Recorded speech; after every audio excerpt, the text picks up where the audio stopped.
오늘 영상에는 볼카의 여러가지 비하인드 스토리도 있고 진짜 재밌으니까 끝까지 봐주셨으면 좋겠습니다. 이슬람 볼카전에 대한 여러분의 의견이 바뀌실 수도 있습니다.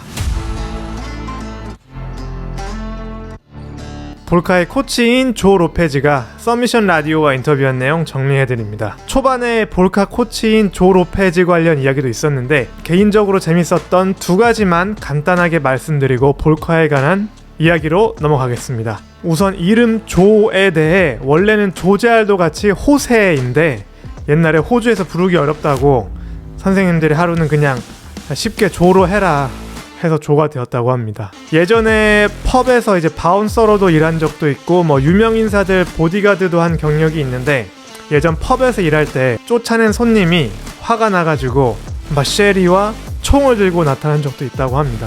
근데 다행히 경찰이 잡아서 마무리가 되었다고 합니다. 이제 볼카 이야기로 넘어와서 볼카의 첫인상이 어땠냐고 묻자 그 당시 볼카가 아직도 그 호주 풋볼 할 때였는데 그때는 단순히 이제 풋볼 하기에 적합한 몸을 만들고 싶었다고 합니다. 근데 항상 나이스하고 공손한 사람이었다. 볼카에 대해 나쁘게 말할 게 하나도 없었다. 탱크 같은 몸이었다. 눈에 띄었던 거는 우리 체육관에서 세미나를 해가지고 이제 여러 다른 체육관에서도 왔는데 세미나 끝나고 오픈 스파링 세션을 했는데 볼카가 여기에 참석을 했다. 당시 체육관에 헤비급 선수가 몇 명 있었고 당시 이제 총망받는 5승 무패인 젊은 헤비급 선수도 있었다. 내 체육관 헤비급 선수 이제 글러브 테이핑 해주고 있었는데 그때 볼카는 이미 글러브를 다 끼고 있었다. 그때 이 총망받는 이 5승 무패의 젊은 헤비급 선수의 코치가 볼카를 이 선수랑 같이 케이지에 넣어버렸고 내가 급하게 이제 말리려고 막 뛰어갔는데 이미 스파링이 시작되었다. 볼카의 첫 번째 스파링이었기 때문에 이제 경험 있는 선수들 먼저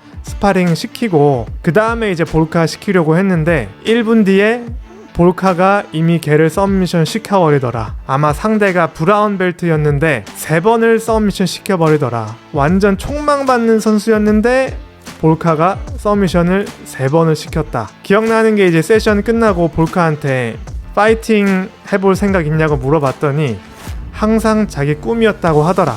그 뒤로 약 6개월 뒤에 경기 잡아줬고 그 뒤는 히스토리다. 이슬람이 더 크고 볼카가 이제 월장해서 더 큰 사람이랑 싸운다는 거와 관련해서는 볼카의 첫 2-3경기는 미들급이었다. 근데 그 미들급에 가기 위해 감량을 했다. 볼카의 첫 경기가 항상 기억나는데 그 경기장에 이제 다른 사람들보다 먼저 도착해가지고 문 앞에 서 있었는데 볼카 상대도 거의 동시에 이제 도착을 했다. 볼카 상대 보면서 내가 와 얘는 아니겠지 얘는 너무 크다. 근데 걔들도 우리를 쳐다봤는데 넥 타투에다가 아주 무서운 놈 같이 생겼었다. 걔도 우리 보더니 뭔가 얘랑 싸우는 건 아니겠지 얘 너무 작잖아 하는 눈치였는데 이거 봐라 그놈이었다. 당시에는 링이었는데 케이지가 아니고 링 반대편에서 보니까 얘는 막 손으로 목 긋는 거 하고 막 볼카 죽일 거라고 이야기했는데 1분 30초도 못 버텼던 것 같다. 볼카의 첫 아마추어 경기들은 아마 다 합쳐도 5분도 안 될 거다.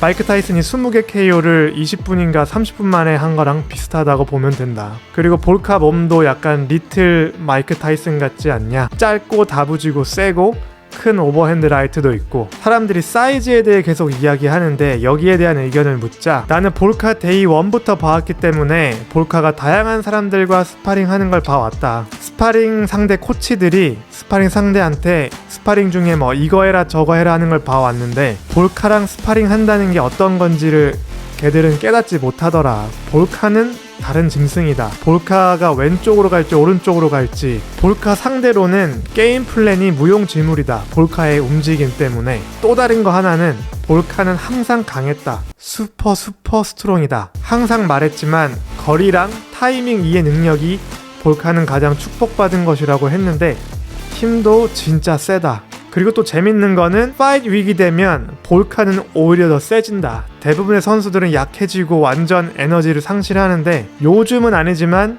옛날에는 그래서 내가 파이트 위기를 싫어했다. 그때는 내가 볼카의 파트너였는데 UFC 첫 2-3경기 때 나를 완전 던지고 굴려가지고 다른 애들이 야 살살해라 올드맨인데 라고 했다. 볼카랑 이제 여러 힘든 시기가 있었는데 요걸 어떻게 넘겼냐고 묻자, 가장 첫 번째 힘들었던 거라고 한다면 그 UFC 브리즈번 카드 마크 헌트 대 빅풋 대회일 것이다. 볼카가 당시 AFC 챔프였는데 AFC 경기가 UFC 경기 하루 전에 있었다. 일단은 AFC 경기 뛰는 걸로 하자고 했다. 그래야 파이트 캠프 이제 준비하면서 만약에 UFC 선수 중에 부상당해서 빠지게 되면 이제 바로 대퇴로 들어갈 수 있게. 근데 마침 선수 한 명이 부상을 당했고 이제 우리 이름 넣으려고 했는데 당시 볼카 매니지먼트를 원했던 매니지먼트 회사가 있었는데 이제 우리가 그때 거절한 회사가 있었다. 근데 걔들이 UFC한테 볼카는 이미 다른 경기 사인했으니까 안 된다고 하고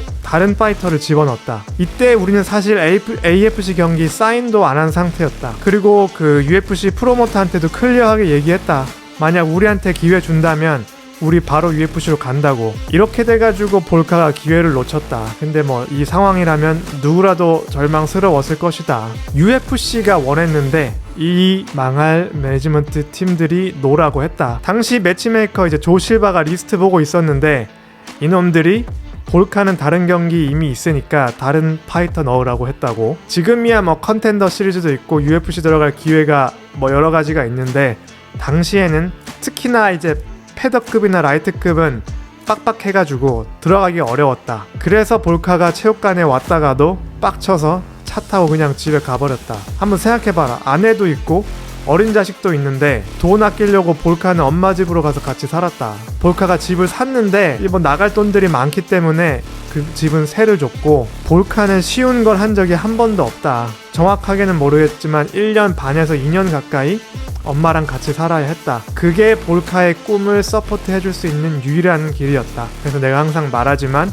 볼카는 쉬운 길을 택한 적이 없다. 옛날에 내가 볼카 전적 많이 쌓아주려고 이제 볼카한테 좀 어려운 경기 뛰고 다음에는 좀 쉬운 경기 뛰고 다시 어려운 경기 뛰자고 해도 볼카가 절대 안 했다. 볼카가 항상 좋은 선수들을 원했고 커리어 좋아 보이게 만드는 그런 거 하는 거를 원하지 않았다. 코치로서 너도 어려웠을 것 같은데 만약에 5, 6년 뒤에도 볼카가 UFC에 못 들어간다는 생각을 한다든지 그런 걸 어떻게 이겨냈냐고 묻자, 내 생각에 그때 너무 멀리까지 생각은 안 했는 것 같다.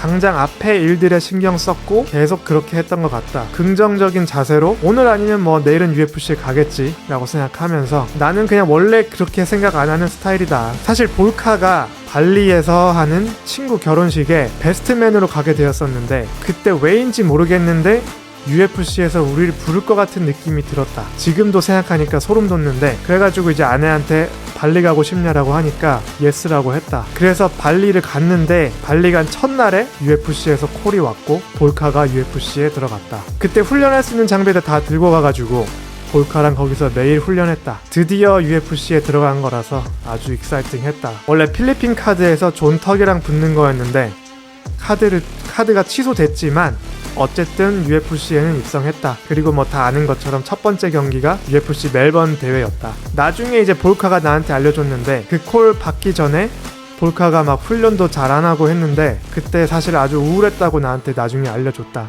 그때 그만두는 것도 생각하고 있었다고 했다. 근데 나는 볼카가 UFC 갈 거 알고 있었다. 이슬람 상대로 볼카의 어드밴티지가 뭐냐고 묻자, 아주 웃기겠지만 볼카의 사이즈다. 작고 아주 짧은 다리인데 이것 때문에 볼카를 이렇게 누르고 있기가 굉장히 어렵다. 무게중심이 굉장히 낮아서 테이크다운 하기가 어렵다. 근데 사람들이 이것 때문에 볼카가 불리하다고 하는데 사실은 어드밴티지다. 그리고 사람들이 볼카 뭐 이렇게 롱리치 가지고 있다고 하는데 그건 팔이 길어서라기보다는 등이 아주 크기 때문에 그렇다. 만약 이슬람이 볼카를 테이크다운 하면 어떻게 될 것 같냐고 묻자, 우리 테이크다운 당하는 거는 예상하고 있다. 100%다. 근데 우리는 그거 걱정 안 한다. 이슬람은 계속 눌러놓을 수 있냐가 관건이다. 테이크다운 당하는 거는 나쁜 거라고 생각 안 한다. 예전에 체드 맨데스 경기랑 비슷하다. 모두가 체드 맨데스 레슬링 이야기 했는데 그때도 그래 테이크다운 하겠지. 근데 계속 눌러놓지는 못할 거야 라는 생각을 했다. 그리고 그렇게 실제로 됐다. 이번에도 같은 마인드셋이다. 많은 선수들이 테이크다운을 너무 걱정해서 자기 게임을 못하는데 우리는 테이크다운 당하는 거 예상하고 일어날 것이고 우리 게임 할 거다. 이게 우리의 마인드셋이다. 이 마인드셋은 사실 모든 경기에 해당한다. 그리고 상대가 볼카에 대해서 걱정을 해야 한다. 볼카는 에너지도 다르고 움직임도 다르고 예측하기 어렵고 타이밍 좋고 거리 조절도 좋다. 다시 말하지만 테이크다운 당하는 거는 예상하고 있고 우리가 할 것은 일어나는 것이다. 이 경기 막 논의되고 있을 때 하빕이 이슬람의 게임 플랜 다 알려주면서 볼카한테 이거 준비해라 저거 준비해라, 왜냐? 그래도 어차피 달라질 건 없다라고 했는데 거기에 대해 어떻게 생각하냐라고 묻자 사실 그 영상은 보지도 못했고 경기 영상들은 보지만 소셜미디어는 안 해서 모른다. 우리 당연히 이슬람 무시하지 않고 위험한 상대고 훌륭한 레슬링 가지고 있고 훌륭한 선수지만 볼카도 그렇다.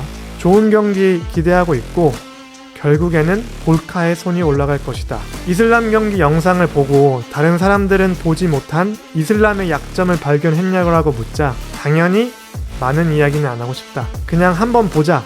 이슬람이 볼카의 풋워크랑 모든 것들을 어떻게 상대하는지 보자. 볼카가 지치는 모습은 안 그려지고, 왜냐면 볼카는 카디오가 죽여준다. 볼카가 다른 선수들 지치게 만들고 볼카는 순전한 끈기 그 자체다. 그리고 볼카는 가끔 초반 라운드는 느리고 오히려 뒤로 갈수록 세지고 빨라지고 더 나아진다. 볼카는 내가 지금까지 훈련한 모든 사람들과 비교해서도 다르다. 느리고 지쳐야 할 타이밍에 볼카는 더 세진다. 패더급의 볼카와 나이트급의 볼카가 어떻게 다르냐는 질문에는 당연히 세졌다. 근데 무거워졌다고 더 잘하는 건 아니다. 난 볼카가 어떤 무게에서 가장 최적인지 안다. 난 그 무게에 가깝게 맞추고 싶다. 단순히 3-4kg 더 나간다고 더 잘하는 건 아니다. 왜냐면 움직임이 늘어질 수도 있고 근육이 4kg든 지방이 4kg든 어쨌든 그 무게를 짊어져야 한다. 그 무게가 느리게 만들 수도 있고 움직임을 멈추게 할 수도 있다. 볼카의 최악의 퍼포먼스는 항상 너무 무거울 때 일어났다.